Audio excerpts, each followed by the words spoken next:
All right, first and foremost, give all praise, honor, glory to Yahweh, Bashem, Yahushua, Bashem, Kavadash, double honors to the elders and apostles of Great Millstone who rule well and who was worthy to be counted for double honors.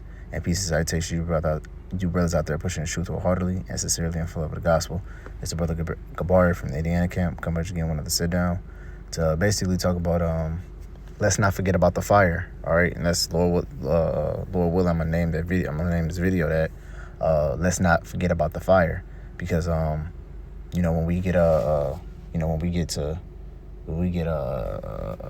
talking about prophecy, talking about the things that's coming to America, the end all be all of America is fire. All right, that's literally going to be the how can I say the last reigning judgment upon America. All right, it's to be burned with fire and to be completely completely dehydrated. All right, because the reason why I say dehydrated is because when you read this in the book of Isaiah, dehydration is the first thing I could think of. All right. Without further ado, we're just gonna hop straight into it. This is Isaiah chapter 34 and verse 8. It says, "For it is the day of the Lord's vengeance, and the year of compensance." It says, "For the controversy of Zion, recompense for the controversy of Zion." It says, "And the streams thereof shall be turned into pitch." All right, now if you look at the word pitch, basically, hold on, Slocky. You look at the word pitch, it goes into asphalt. All right, it says, you're meaning to liquefy asphalt. All right, soften in the sun. Pit, tar, asphalt. All right, so we all know what asphalt is. All right, that's basically what the streams are going to be looking like, man. It's going to be cracked, heated, dried asphalt. All right, because what the fire that's going to be coming over here is going to be that hot. All right, it's going to be that intense. That's going to be that intensified hot, where the streams over here. So you got the Mississippi River, you got the Great Lakes. All right, all those are going to become asphalt, man. It's going to dry completely up. All right. And this is why I said dehydrated, because it says the streams shall be turned into pitch. It says in the dust thereof unto brimstone. All right, and brimstone, we already know that's sulfur. All right, if you look at the word brimstone, it goes into the word sulfur. All right, yes, it's sulfur. And sulfur is flammable. Okay, so it says the dust thereof into brimstone, and the land thereof shall become burning pitch. All right, so this place shall be burning asphalt, man. So we all know, and if you brothers don't know what asphalt is basically you can go out into a highway, or you can go out to your street and see that black shit that they put on the ground that your streets are made out of. That's 9 times out of 10 is asphalt. All right, it's that black gunk stuff, that they make streets out of. They usually fill potholes with it. They fill potholes with asphalt or and shit like that. But yeah, that's basically when you see that shit, that's basically how America's gonna be. Is gonna be one big filled pothole. It's gonna look like one big filled pothole. All right, it's gonna make the Grand Canyon look like a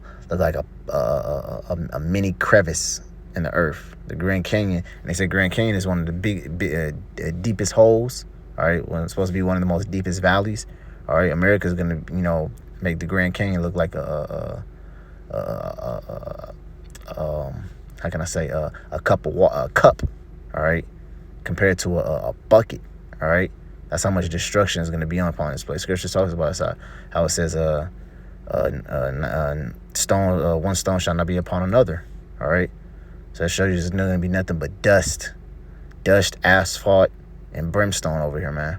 All right, and it says verse 10, it says, "It shall not be quenched day nor night, the smoke thereof shall go up forever, from generation to generation. It shall lie waste, none shall pass through it forever and ever." Right, man? Because it says what, man? It should not be quenched. All right, so eventually the fire is going to die out, because it talks about how the desert, the desert beast is going to come over here and live. The owls and all the things of the desert, all the animals of the desert is going to be, and that's exactly what this place is going to be, one big desert. All right. So eventually the fire is going to eventually die out. But it says it should not be quenched, and nobody's going to put it out. All right. Nobody's going to put that fire out to try to save America. Like, oh no, this is where my house used to be. Let me try to put that fire out so I can go back there. No, man, because this place is not going to be dwellable no more. All right. It's going to be completely uninhabited by human beings. All right. Nobody's going to come over here and pitch tent. Nobody's going to come over here and set up houses and set up businesses. This place is going to be for a memorial, all right, for them that chose to live unrighteously, all right? That's exactly what this place is going to be, man. That's what it says, and none shall pass through it forever and ever, right, man? Because nobody's going to come over here and dwell. Nobody's going to come over here and inhabit America, all right? We're going to inhabit everything else, but over here in America, man, we're not going to inhabit it, man, all right?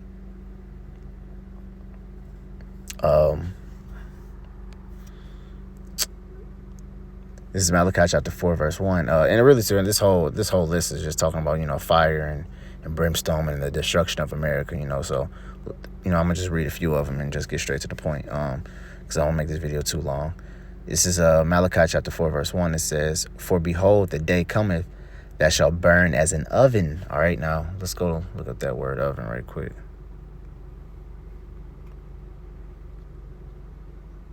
Because it goes into... right here, like a definition B, it says God's wrath, his furnace. All right. It says, let me look at the verse. Line C, it says a hunger, desire for evil. All right. So what? It says this day, the day that shall burn as an oven. What? Yahweh's wrath, his furnace. The oven, the thing that desires the evil. What did it say? It says a hunger desired for evil. All right. So this day is desiring for evil, man. All right. It desires so it can quench, so it can devour the evil. All right. And what's evil in this world, man? Everything that does not have to do with Yahweh Bashim Yahushua, man. All right. Everything you look at, from these cars, from these clothes, from the way of life. All right. Everything is evil, man. Because it's contrary to Yahweh Bashim Yahushua, man. All right. And if it's contrary to the Lord, then it's evil. All right. The scripture says, well, all them that hate me love death, man. All right. And how do you hate the Lord, man? You go against his statutes, laws, and commandments. All right. That's how you hate the Lord, man. And then how you make inanimate objects defile is what? When you have certain men praising it. When you have certain men uplifting it. So what? Money is evil. Scripture talks about that, man. Is the root of all evil, man. Your car, your clothes, your woman, your house that you look up to, these idols and things that you worship in this place, man. You're turning them into evil, man, because you're putting them over the Lord now. Now the Lord got to destroy it. All right. Because you're giving that thing its praises, man. Scripture says what?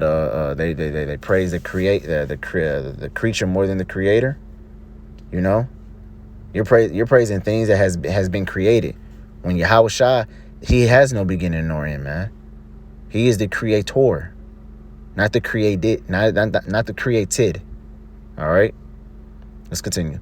This is back in verse 9. It says, "For behold, the day cometh that it shall burn as an oven, and all the proud, yea, and all that do wickedly shall be stubble. And the day that comes shall burn them up, saith the Lord of hosts, that shall leave them."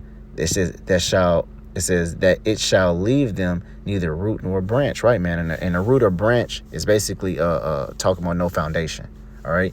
Because if you uproot anything, man, anything that doesn't have a root in it is not going to come back again, all right? When I was with my grandma, when I was little, and I was always with my grandma tending to the garden, she was always telling me to grab the weeds by the root, all right?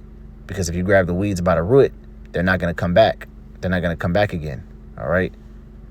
where if you just grab a weed and just pluck it off and the root still is there, it's going to grow back again, So she'll always tell me, when you grab the weeds, or if you're ever taking out weeds, make sure you dig down into the ground and grab them by the root, all right?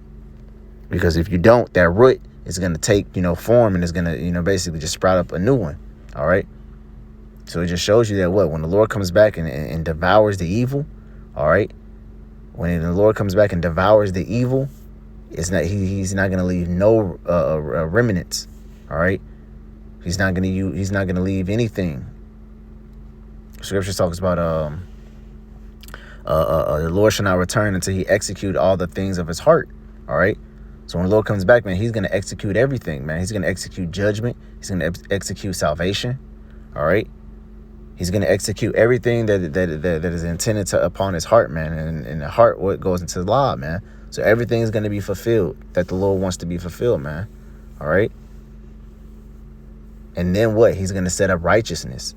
Because once evil is consumed, because we just read the word of, it means what? Hunger and desire of evil. So once that evil eventually gets consumed and done away with, then what's going to fill its place, man? What's gonna eventually come through? Righteousness and good. All right? Because righteousness and good can't come in until evil gets put out. All right? Scripture talks about, let me grab that real quick.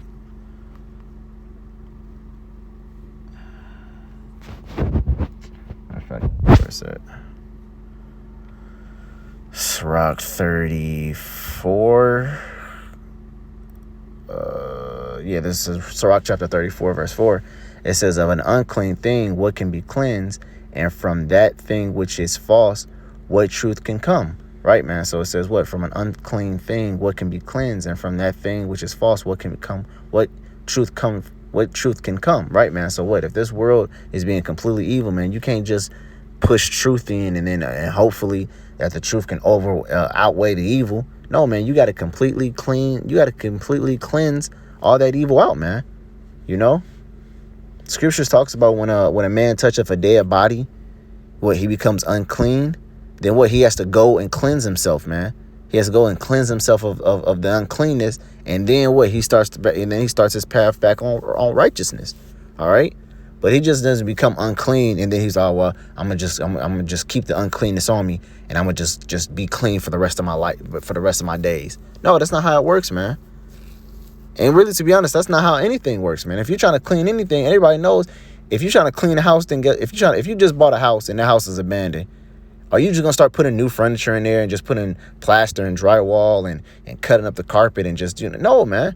You got to gut it completely out, man. You got to get all that old drywall out. You got to make sure ain't no mold in there, You got to completely cipher all that stuff out, man. You got to cut the carpet out of there because the carpet is old and it's stinking, it smells mildewy.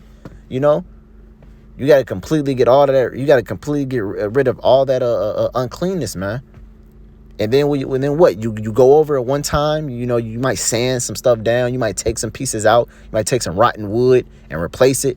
And then once the foundation is clean, once the foundation and everything clean, then you start building. Then you start putting the new drywall in, the new carpet, all right, the new plaster, the new paint, the new furniture, all right, because you know for a fact it's gonna stand up because you put all the new stuff in there. Where if you just go in and just start putting new furniture, man, shit's gonna start falling apart willy-nilly, man. You put new furniture, new TV in you put the TV up on your wall. A week later, the TV gonna fall because the wall wasn't strong enough, Or your couch get mildew because it had mildew. The mildew spores spread into the couch. Now the couch got mildew growing inside of it. The paint is chipping because you painted over it. You painted over it with new paint, thinking it was gonna be cool, but the paint start chipping now. That's not how anything. Nothing works like that, man. Everybody knows that if anything that you want thoroughly cleansed, you have to get rid of shit. You have to get completely all the bad stuff out of there. All right. That's exactly what the Lord's gonna do with America, man. And by i.e. putting out America by destroying this place with thermonuclear missiles, by hitting it with fire.